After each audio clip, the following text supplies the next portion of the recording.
एक मूर्तिकार के प्रयास की कहानी। Motivational story in Hindi.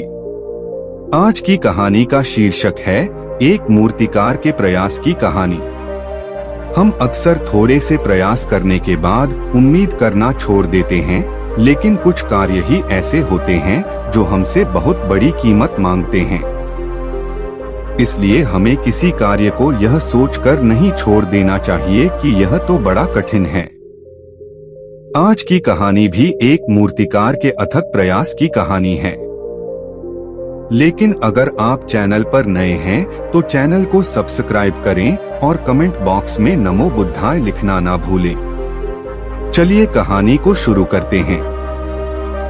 एक बार की बात है, एक राजा अपने मंत्री और कुछ सैनिकों के साथ भ्रमण के लिए अपने घोड़े पर सवार होकर जा रहे थे। तभी उनकी नजर एक बड़े पत्थर पर पड़ी। पत्थर को देखते ही वह रुक गए। वह घोड़े से नीचे उतरे और देखने लगे।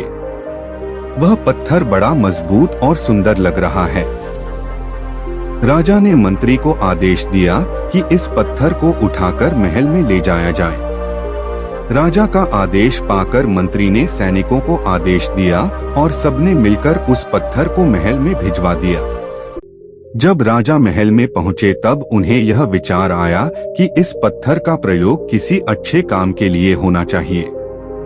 राजा गौतम बुद्ध को बहुत मानते थे, इसलिए उन्होंने सोचा क्यों ना इस पत्थर से बुद्ध की मूर्ति बनवाई जाए। राजा ने सभा बुलवाई। राजा बोले, महामंत्री, मैं उस लाए गए पत्थर से गौतम बुद्ध की मूर्ति बनवाना चाहता हूँ। तुम किसी अच्छे मूर्तिकार को ढूंढकर लाओ जो बुद्ध की बहुत अच्छी मूर्ति बना सके। मंत्री बोला, जो आज्ञा महाराज। मंत्री नगर के सबसे अच्छे मूर्तिकार को ढूंढकर राजा के सामने ले आता है।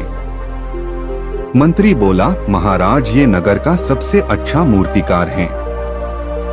राजा बोले, मूर्तिकार, मुझे बुद्ध की एक बहुत अच्छी मूर्ति बनवानी है। क्या तुम यह मूर्ति बना सकते हो? मूर्तिकार बोला, हाँ राजा जी, मैं बहुत सारी मूर्ति बना चुका हूँ और मैं बुद्ध की बहुत ही बेहतरीन मूर्ति बना सकता हूँ। राजा बोले, ठीक है, तुम्हें 1 माह के भीतर मूर्ति बनानी होगी। इसके लिए मैं तुम्हें 500 सोने की मुद्राएं दूंगा। यह सुनकर मूर्तिकार बहुत खुश हुआ और वह पूरे उत्साह के साथ मूर्ति बनाने के लिए तैयार हो गया।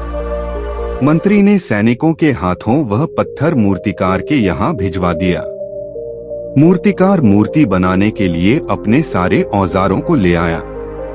उसने सबसे पहले हथौड़ा उठाया और पत्थर पर एक चोट मारी। फिर इसी तरह उसने बहुत बार हथौड़े से उस मूर्ति पर चोट करी। पत्थर पर एक खरोच तक नहीं आई। उसने हजारों बार चोट मारी, लेकिन पत्थर इतना मजबूत था कि थोड़ा भी टूटा नहीं। मूर्तिकार ने इस बार भी हथौड़ा उठाया, पर वह रुक गया।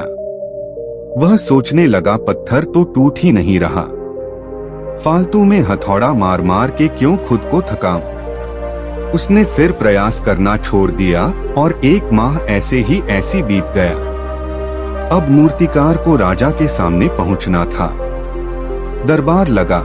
सभी राजा के दरबार में मौजूद थे। राजा बोले, मूर्तिकार, बताओ, क्या तुमने मूर्ति का निर्माण कर दिया? मूर्तिकार बोला, नहीं महाराज, मैंने हजारों बार पत्थर पर चोट करी थी, लेकिन पत्थर तो बहुत ही ज्यादा मजबूत था, टूटने का नाम ही नहीं ले रहा था, इसलिए मैं मूर्ति नहीं बना पाया। मुझे क्षमा कर दीजिए महाराज। यह सुनकर राजा निराश हो गए। वह बुद्ध की मूर्ति देखने के लिए बहुत उत्सुक थे। मंत्री ने मूर्तिकार को जाने के लिए कह दिया। राजा बोले, मंत्री, तुम तो मेरा दिया हुआ कार्य पूरा ही नहीं कर पाए। यह पत्थर क्या इतना मजबूत था कि टूट ही नहीं रहा था। अब तो मेरी इच्छा और बढ़ गई कि इसी मजबूत पत्थर से बुद्ध की मूर्ति बने। जाओ किसी और अच्छे मूर्तिकार को ढूंढ कर लाओ, जो बुद्ध की बहुत ही बेहतरीन मूर्ति बना सके। मंत्री बोला, जी महाराज, आपकी जो आज्ञा। मंत्री सोचने लगे, मैं तो सबसे बेहतरीन मूर्तिकार को ढूंढ कर लाया था, वह नहीं बना सका तो किसी और से क्या उम्मीद कर सकता हूँ। पत्थर के मजबूत होने की बात नगर में फैल गई थी, इसलिए सभी मूर्तिकार मूर्ति बनाने से मना कर रहे थे। आखिर में उन्हें एक साधारण सा मूर्तिकार दिखा। मंत्री ने मूर्तिकार से पूछा, क्या तुम गौतम बुद्ध की मूर्ति बना सकते हो?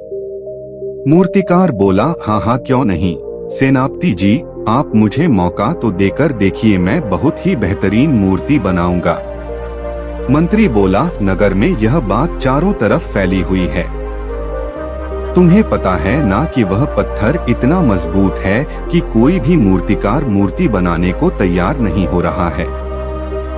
मूर्तिकार बोला, हाँ मुझे पता है, और मुझे यह भी पता है जो मूर्ति बनाएगा उसे 500 सोने की मुद्राएं मिलेगी। मंत्री के पास कोई चारा नहीं था, इसलिए उसने यह कार्य उस साधारण मूर्तिकार को दे दिया। मंत्री ने उस मूर्तिकार के यहाँ पत्थर भिजवा दिया। उस मूर्तिकार ने कार्य करना शुरू किया। उसने पत्थर पर चोट करी, लेकिन पत्थर का कुछ नहीं हुआ। लेकिन वह रुका नहीं, वह तब तक चोट करता रहा जब तक कि पत्थर ना टूट जाए। वह पत्थर इतना मजबूत था कि उसे पत्थर पर डबल मेहनत करनी पड़ती थी, लेकिन वह रुका नहीं। उसने बहुत मेहनत करी और वह मूर्ति बनाने में कामयाब हो गया। 1 माह के बाद सेनापति मूर्तिकार के पास पहुँचे। मूर्तिकार ने मूर्ति तैयार कर दी थी। दोनों महाराज के दरबार में पहुँचे। मंत्री राजा से बोला, महाराज एक मूर्तिकार ने बुद्ध की मूर्ति तैयार कर दी है। राजा बोले, मैं कब से यही प्रतीक्षा कर रहा था कि बुद्ध की मूर्ति तैयार हो जाए, मूर्ति दिखाई जाए। मंत्री ने सेनापतियों को आदेश दिया। उन्होंने राजा के सामने आकर मूर्ति रख दी। राजा मूर्ति देखकर बहुत खुश हुए। वह मूर्ति की तारीफ करते नहीं थक रहे थे। उन्होंने मूर्तिकार की तरफ देखा। राजा बोले, अरे वाह, तुमने तो बहुत ही शानदार मूर्ति का निर्माण किया है।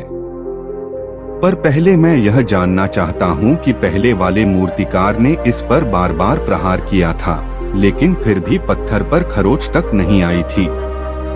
फिर तुमने कैसे इस पत्थर से मूर्ति बना दी?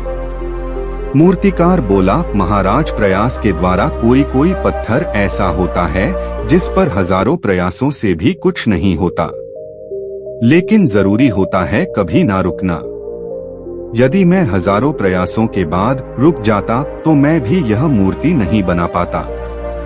इसलिए मैंने पत्थर पर तब तक चोट करी जब तक पत्थर ना टूट जाए, और ऐसा बार बार लगातार करने से मैं इस मूर्ति को बनाने में कामयाब हो गया। मूर्तिकार की यह बात सुनकर राजा, मंत्री और सभा में बैठे सभी लोगों ने मूर्तिकार की प्रशंसा की। राजा बोले, आज तुमने हमें बहुत बड़ी सीख दी है कि लगातार प्रयास से हर असंभव कार्य संभव हो जाता है। मैं तुम्हें इस कार्य के लिए 500 सोने की मुद्राएं देता हूँ। यह सुनते ही मूर्तिकार बहुत खुश हो गया। मूर्तिकार ने राजा का आभार व्यक्त किया। इस कहानी से हमें यह शिक्षा मिलती है, हमें अपने सपनों को बिना प्रयास किए कभी नहीं छोड़ना चाहिए। हर कीमती चीज हमें बार बार कोशिश करने से ही मिलती है। इसलिए अपने जीवन में आगे बढ़ने के लिए हर वह कोशिश करो जो कि आपको जीवन में आगे बढ़ाए। दोस्तों, उम्मीद करता हूँ आपको इस कहानी से जरूर बहुत कुछ सीखने को मिला होगा। यह कहानी आपको कैसी लगी हमें कमेंट बॉक्स में कमेंट करके जरूर बताएं, और साथ ही इस कहानी को अपने दोस्तों के साथ जरूर शेयर करें ताकि उन्हें भी इस कहानी से कुछ सीखने को मिल सके। धन्यवाद।